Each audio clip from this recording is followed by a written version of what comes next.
Vous en avez marre des Avengers, vous les trouvez trop gentillets et leurs origines un peu trop vieillottes. Alors vous êtes au bon endroit, ici fini les héros trop parfaits qui n'aiment pas les gros mots et évitent de tuer. Non, ici on est dans l'univers Ultimate, alors on fait tout de manière ultime. Alors c'est quoi l'univers Ultimate? Qui sont les Avengers de cet univers? Et en quoi sont-ils plus badass que leur version 616? Et d'ailleurs vu qu'ils sont vraiment extrêmes, est-ce que ça serait pas les pires Avengers? C'est ce qu'on va voir aujourd'hui, allez, c'est parti!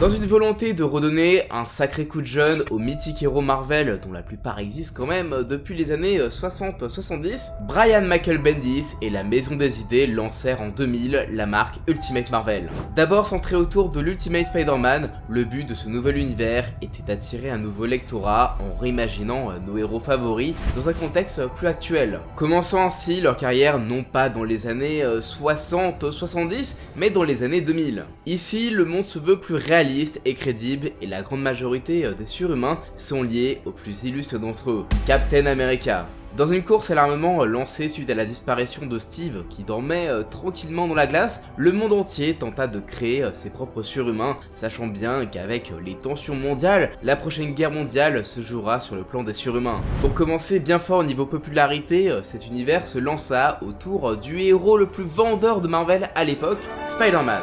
En le ramenant au lycée, à l'époque où il apprenait à gérer ses super pouvoirs et sa vie de lycéen en pleine poussée d'hormones, tandis que celui de la Terre 616 a entre 25 ans et 30 ans et il est marié.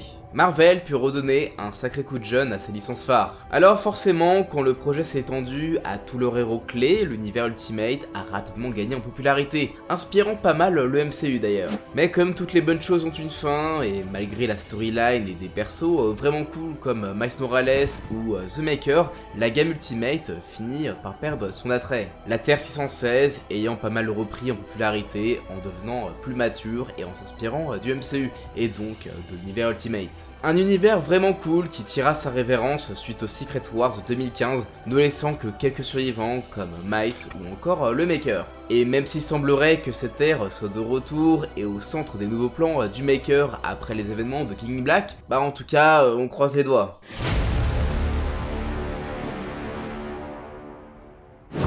Le seul à garder ses origines dans la même période que sa version 616 et qui est le point d'origine de tout ce joyeux bordel, c'est bien Captain America. Enfin, vous connaissez l'histoire, deux gamins qui ont grandi sans parents, un petit peu frêles, avec la volonté de servir leur pays mais qui se sont fait refouler. Et après ça, ils deviennent des super soldats dans une expérience qui sera gâchée par un espion et ils s'engagent à la guerre. Mais là où le Captain de 616 devient un symbole et un super héros stoppant des super vilains nazis, l'Ultimate Cap devient un vrai soldat qui tue et se salit les mains dans les tranchées, accompagné de son fidèle photographe Bucky.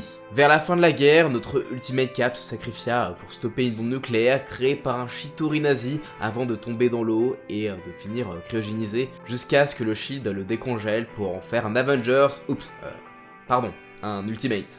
Du côté de Tony, les changements aussi sont subtils dans ses origines qui, j'en suis sûr, ne sont pas si familières que ça. Bon, à l'époque, il n'y avait pas tout le délire de Arno Stark, Tony Stark adopté, tout ça. Donc du coup, Tony est le fils d'Howard Stark. Son père est un connard avec lui, poussant Tony à se réfugier dans l'ingénierie, sauf que comme c'est un gros génie, il a besoin de tester plein de trucs fous pour pas se faire chier, et quand ses parents meurent, il reprend les rênes de Stark Industries. Après ça, il marche sur une mine, il se fait kidnapper, et badaboum, Iron Man. Et on passe maintenant à Antonio Stark. Génie de naissance, Tony voulait faire ses preuves à son père et créa sa propre société avec sa meuf avant que papa Stark ne ramène son fils dans le droit chemin. La mort de Josie dans un crash servit aussi d'électrochoc à Tony qui se lança à fond dans les nanotechnologies. Après le décès de son père des mains de Mandarin International, Tony récupère l'entreprise et malgré son comportement autodestructeur, il en fait la troisième plus grande industrie des USA. Et sa vie change quand il apprend qu'il a une tumeur inopérable qui va le tuer, le poussant à créer un remède qui deviendra son armure. Sauf que sa technologie est très convoitée, du coup il finit par se faire kidnapper par des terroristes avec son cousin qui se fait buter, le poussant à créer un exosquelette pour buter ses ravisseurs et boum badaboum Iron Man. Mourant et voulant se servir du peu de temps qui lui reste à vivre pour sauver le monde, il rejoint par la suite le Shield en tant qu'Ultimate. Et tiens d'ailleurs, je sais pas comment le dire mais en fait c'est un bébé bleu. Je sais pas, voilà, c'est l'univers Ultimate, c'est comme ça. Alors pour Thor, c'est quand même un gros bordel, comme j'en ai déjà parlé dans ma vidéo sur les meilleurs Thor. Du coup, que vous l'avez tous vu, hein, n'est-ce pas? On va aller droit au but comme l'OM. Thor, c'est un dieu asgardien, sauf que Loki, c'est encore plus un FDP manipulateur que sur 616. Alors, il a manipulé la réalité pour que son frère soit juste un mec avec un nom chelou qui a rejoint un programme de super soldats pour porter une armure lui donnant les pouvoirs de Thor et en profiter du coup pour le faire passer pour un fou. Vu que oui, il se prend pour le vrai Thor et il est le seul à savoir qui il est. Alors, rien qu'à expliquer, c'est très chiant, alors imaginez juste lire ça, alors que les auteurs aiment jouer avec le fait que, le lecteur, il sait jamais si Loki il est réel ou si c'est juste une illusion d'un mec un peu zinzin. En tout cas, c'est un sacré changement comparé à sa version 616. Et dans l'équipe des Ultimates, on retrouve aussi Bruce Banner, qui n'a pas eu l'enfance horrible de sa version 616, mais il se dépréciait tellement qu'il a un peu poussé ses recherches sur le super sérum de Captain pour le Shield au point de s'auto-tester. Et du coup de finir en Hulk, blessant ses collègues Mary et Richard Parker au passage. On a aussi un Hank Pym aka Giant Man, puis Ant-Man, un scientifique assez instable pour frapper sa femme Janet Van Dyne, une scientifique mutante aussi connue sous le nom de Wasp, qui finit par se réfugier dans les bras de Cap. Tout ça c'est pour l'équipe publique aux origines des Ultimates, c'est un peu les fondateurs de l'équipe. Du moins aux yeux du grand public, puisque d'autres membres en font partie et agissent dans l'ombre. Et je parle pas forcément des agents du Shield comme Nick Fury par exemple. Dans cette équipe de l'ombre qui s'occupe de se salir les mains pour les trucs les plus sombres, on retrouve évidemment Natalia Romanoff, aka Black Widow. Une ancienne espionne russe aux capacités psychiques augmentées et la réputation de porter malheur à ses maris devenus agents du Shield avant de se fiancer à Stark qui lui offre même sa propre armure. A ses côtés on retrouve sans suspense Clint Barton, aka Hawkeye, un ancien archer olympique libéré d'une peine de mort pour en faire un agent à la vision cybernétiquement augmentée, travaillant aux côtés de Nick Fury, avec qui il aide à fonder le Shield. Et enfin, les deux autres membres occasionnels de cette équipe de Black Ops, c'est Wanda et Pietro Lencher, aka Scarlet Witch et Quicksilver. Les enfants de Magneto, respectivement, capables de manipuler les champs de probabilité et de penser ou courir à une super vitesse. Ça fait une sacrée équipe de choc tout ça.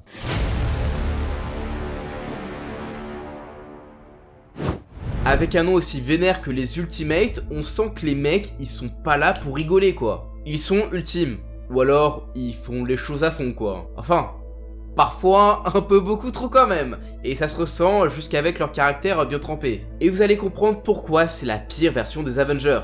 Pour vous donner l'exemple le plus vénère, on va commencer avec Captain America, dont beaucoup d'entre vous ont l'image du mec assez psychorigide, anti-gros mot du MCU, celui qui a un bon gros balai dans le cul quoi. Ah bah là, rien à voir. Déjà le mec, c'est un soldat, un vrai, et tuer ça lui fait pas peur. Mais alors, pas du tout, quitte à décapiter du nazi à grands coups de bouclier façon US Agents. Et en plus de ça, comme il a grandi avec le patriotisme pur jus des années 40, le gars c'est un vrai patriote, limite chauvin quoi. Un patriotisme tellement poussé à l'extrême qu'il déteste tous ceux qui se sont rendus pendant la Seconde Guerre mondiale, le rendant anti-français. Ouais, no joke, le gars peut pas nous saquer. La preuve avec cette balle perdue pour nous dans ce dialogue où quand l'ennemi lui dit de se rendre, il répond « Me rendre ? Me rendre ? Tu crois que cette lettre sur ma tête représente la France ?» Ouais, clairement, le mec, il nous aime pas de ouf. Et puis, il faut pas oublier que le gars sort des années 40 et le machisme ordinaire de l'époque, ça s'oublie pas comme ça. En vrai, quand j'y pense, le mec ressemble plus à Soldier Boy que Captain America. Et du coup, forcément, le mec, il est tellement bourrin que lorsqu'il apprend pour les violences conjugales que subit Wasp, le gars, il cherche même pas à discuter et se jette direct sur Giant Man pour lui coller une bonne raclée des familles. Et même une fois en couple avec Janet, il est prêt à démarrer Pym à la moindre occasion pour défendre l'honneur de sa belle. Le pur cliché du militaire macho américain des années 40 qui tire avant de se poser des questions. Ah, et histoire de bien appuyer sur le fait que le gars, il est bloqué dans le passé, Steve passe le plus clair de son temps avec des gens de son âge. Son vrai âge, du coup, qu'avec des vieux. L'autre membre des Ultimates à être tellement différent que c'en est presque choquant, c'est bien Hank Pym. En plus de violenter sa femme au point de carrément la torturer en la gazant avant de lui envoyer une armée de fourmis pour lui croquer le cul, Oui, c'est arrivé. Le gars se tape aussi des gamines qui cherchent juste la célébrité. Et si vous pensiez que le Hank Pym de 616 était un petit peu un connard avec tout ce qu'il a fait autour d'Ultron, ben là, vous avez le pire du pire. C'est juste un vrai raté en manque d'attention et en quête de contrôle au point de carrément rejoindre le traître des Ultimates pour lui créer une armée d'Ultron. Et le traître, c'est Black Widow. Ah, et ça c'est sans parler de sa réputation de raté, pris en photo en Giant Man, le cul à l'air. Et ouais, ici Black Widow porte vraiment bien son nom et est une agent double au service de la mère patrie. Et oui, elle est toujours restée fidèle à la Russie et a une vraie dent contre les USA, qui, pour elle, sont responsables de la déchéance de son pays.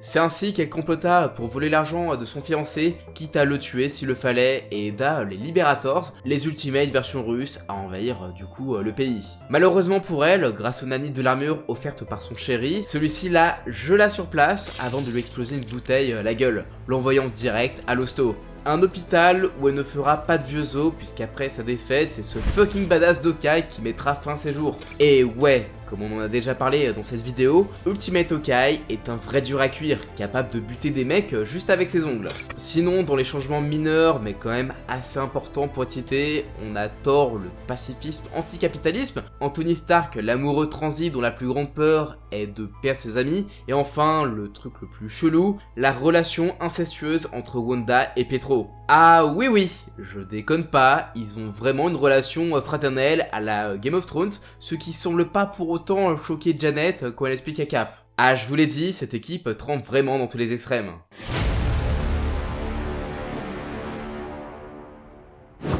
Et il n'y a pas que leurs membres qui sont dans les extrêmes, les histoires dans lesquelles ils sont impliqués aussi. En à peine 15 ans d'existence, l'équipe des Ultimates a souvent eu affaire à des cataclysmes toujours plus ultimes jusqu'à la fin de la Terre 1610. Déjà, il faut savoir que l'équipe qui avait été publiquement annoncée après le retour de Steve ne fut pas super bien accueillie par le public. Enfin, du moins, au début. Et en même temps, imaginez une équipe de super-héros en collant qui coûte quand même 3 fois le budget de la défense nationale, mais n'affronte aucun danger puisque, tout va bien. Ah bah c'est sympa pour les impôts des Américains du coup. Du coup c'est Banner qui, voulant jouer les héros, se plaça lui-même en menace cataclysmique en se changeant en Hulk dopé en plein New York, histoire de donner aux Ultimates une première menace à affronter tous ensemble. Sauf que contrairement aux autres histoires où Banner il est souvent pardonné, bah là ça passe pas et faut l'enfermer. Là, il a vraiment tué des gens. Après ça, il gagne encore plus en popularité en empêchant une invasion à Chitauri menée par un nazi alien que Cap avait déjà affronté à son époque, puis il stoppe une guerre avec les mutants et empêche la destruction totale de la Terre par Galactus. En bref, tout se passait bien, sauf que l'intervention de Cap et du Shield au Moyen-Orient pour lutter contre le terrorisme rendait la communauté internationale un petit peu frileuse à leur égard. Et les choses empirent quand cette traîtresse de Black Widow fit fuiter publiquement le fait que Hulk et Banner aient bossé pour les Ultimates et révéla que Thor n'était qu'un super soldat fou se prenant pour le vrai Thor, ce que seul lui savait être vrai. Et histoire d'apporter le coup de grâce, Widow permit l'invasion des Liberators qui ont tué du coup la famille d'Hawkeye en faisant porter le chapeau à Cap. Après leur victoire, les Ultimates sont assez lassés de bosser avec le gouvernement et décident du coup d'agir en indépendant. À cette période, Ultron tente de remplacer les Ultimates par amour pour Scarlet Witch, mais finit par la tuer de jalousie avant que son frère ne soit le suivant. Un double meurtre qui n'a pas trop plu à Papa Magneto, qui décida une fois de plus d'anéantir la race humaine. Ainsi, il inversa les pôles magnétiques de la Terre, créant des giga-tsunamis. Certains vilains en profitent et c'est le bordel. La guêpe se fait littéralement bouffer par une espèce de glouton, Thor sacrifie sa vie humaine pour sauver Captain et Valkyrie d'un coma, et Hank se sacrifia en emportant une horde de Multiple Man kamikazes le plus loin possible de la base du Shield. Heureusement, avec l'aide des X-Men, Magneto fut vaincu et même tué par Cyclope, mettant un terme au bordel et forçant les Ultimates à accueillir de nouveaux membres, devenant les New Ultimates. Plus tard, les Ultimates vont devoir affronter un ancien héros, et je veux bien sûr parler de Reed Richards, désormais connu sous le nom de Maker. Avec sa colonie d'enfants de demain qu'il a perfectionné dans un dôme qui fonctionne comme la salle de l'esprit et du temps de Dragon Ball Z, il en a fait des surhommes parfaits. Reed a désormais des envies de domination mondiale. Ce qui ne plaît pas trop à l'Europe qui envoie du coup Thor, Captain France, Spain et Britain détruire le dôme, mais en vain.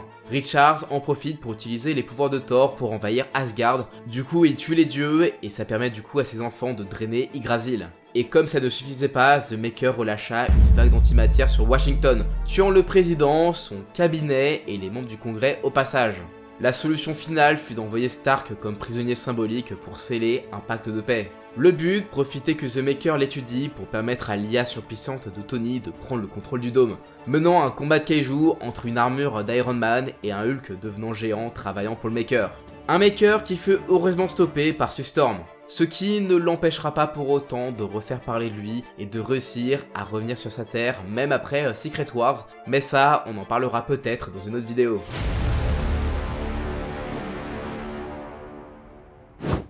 Cette équipe qui se voulait plus violente, plus extrême et plus mature que leur version 616 finit peut-être par l'être un peu trop, causant sa chute de popularité et donc sa perte. À travers cette réécriture des plus grands héros de la Maison des Idées, l'univers Ultimate, qui était peut-être allé un petit peu trop loin, a tout de même permis à Marvel de donner plus de maturité et de noirceur à leurs histoires de la Terre principale, au point de regagner sa popularité d'antan grâce à un MCU lui aussi inspiré en partie par cette Terre. Comme quoi, même si les Ultimates c'est un peu des connards, ils auront apporté du bon, et des histoires vraiment badass. Et vous, quelle version d'Ultimate est votre préférée? Moi en vrai... j'aime plutôt la version de Captain America, en vrai je la trouve plutôt rigolote et plus réaliste en tout cas. Et n'hésitez pas à me le dire et à en débattre en commentaire. Et si la vidéo vous a plu, je vous invite à laisser un petit pouce bleu, à partager la vidéo et à vous abonner à la chaîne en activant les notifications pour ne rien louper mes prochaines vidéos. Et sur ce, je vous dis à la prochaine, ciao!